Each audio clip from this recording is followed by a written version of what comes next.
Hello everyone, it's Old Guardian here, and this is a video on a subject that I have been thinking about a lot over the past days. It's like, do you have to be a shill for some game company if you're a gaming content creator? The background for this is tangentially related to Blizzard recently increased the monetization of Hearthstone Battlegrounds, which is a free-to-play game, but now they're adding pay-to-win elements to that game. So now if you pay, you're going to be able to get an advantage that no free-to-play player will ever have, so you will always be in an advantageous position against everyone who's playing the game for free, a game that has been free-to-play for several years. And the response from various content creators has been quite interesting. There have been many content creators who have willingly embraced these changes, like changing a free-to-play game into a pay-to-win game. There are many content creators, there have even been multiple content creators who have made jokes about like, hey, it doesn't even cost that much, or haha, I'm going to give my money to Blizzard and then I will have competitive advantage over you all. And I have found this very disturbing.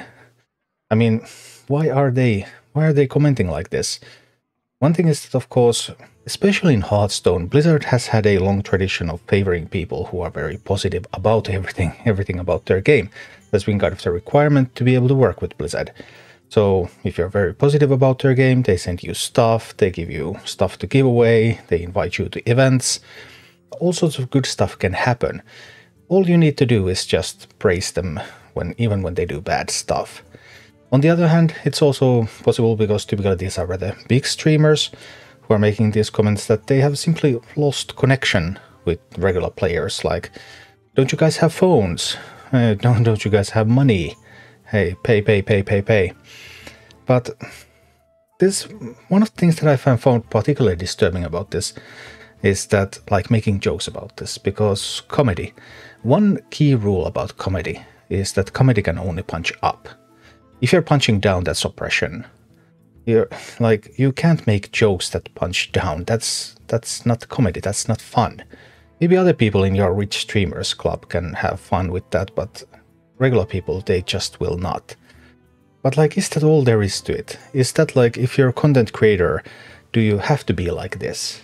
To be fair, you clearly don't have to be like this, because there's also the opposite. There's the angry outsider role. Some content creators have also like that, hey, I know Blizzard will hate me for this, but I'm so angry.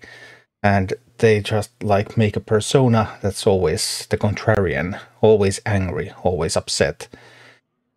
But do you have to be always like positive, always shilling for the company, no matter what they do? Or do you always have to be angry at them? Like, or can there be a middle ground? Are you forced into these niches when you choose to be a content creator? Because in some ways you kind of are. Like, the whole media landscape favors very extreme positions. Either extreme shilling for the company or extreme anger at the company. But even though there are some benefits algorithm-wise to adopt these very extreme positions, I don't think that that is necessary. I don't think that is something that you have to do in order to succeed as a content creator. I used to do strategy work for multinational corporations, so obviously I have a bit of a different view on this than like your average content creator, I suppose. But the big thing to realize is you kind of start to think, whenever you have a business, you have to think, who is your customer? Who's ultimately responsible for paying my bills? And ultimately, your customers are your viewers or your audience. Like, game companies, they come and go. Maybe now you're playing a game from one company, but in 5 years you might be playing a game from another company. Game companies are temporary. Sponsors come and go. Yeah, you might be sponsored by this, you might be sponsored by that. That's also temporary. And even individual viewers. Your viewership is constantly changing, people change, sometimes they just don't share their interests anymore. Some people come, some people go, and some people you might not even want to have as your viewers, and that's totally fine too. It's not about individual viewers, it's about having an audience. That's what really matters. So you have to be able to create a product that is attractive to a specific audience. And you really want to be careful about choosing that audience. If you choose the way of the shill, yeah, you might get one type of audience. If you choose the way of the angry man, You might get another type of audience, but are you going to be happy with that sort of audience? Is that going to be an audience that you feel happy creating content for, or is that going to just make you miserable? Obviously, sponsors, game companies, if you're a video game content creator, they also play a role. They are what would be called stakeholders. They're not your customers, but they also play a part in your success. So you don't really want to intentionally mess them up, of course. But ultimately, they are still of secondary importance compared to the audience. And this is something that also applies to accepting sponsorships. Because when I'm offered sponsorships, for example, I first look at, okay, what is this company? Is this company something that I could see myself working with? And then what is the product that they want me to advertise? Is this product something that I would feel comfortable using?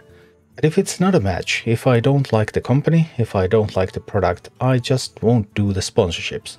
I know that there are lots of gaming creators, for example, who went really hard into crypto, into NFT, just trying to scam people as much as possible. Now that the crypto market is going down, they have just returned back into doing gaming content again. Like, yeah, you can clearly tell that they were not interested in the audience, they were just grifting. And you might be successful in scamming people out of their money, but also you want to think about, is that going to be a satisfactory life? Is that going to be something that you can actually do in the long term? And I really don't believe in scamming. I really don't believe that that is a worthwhile life or worthwhile business. So do not promote something that you don't believe in.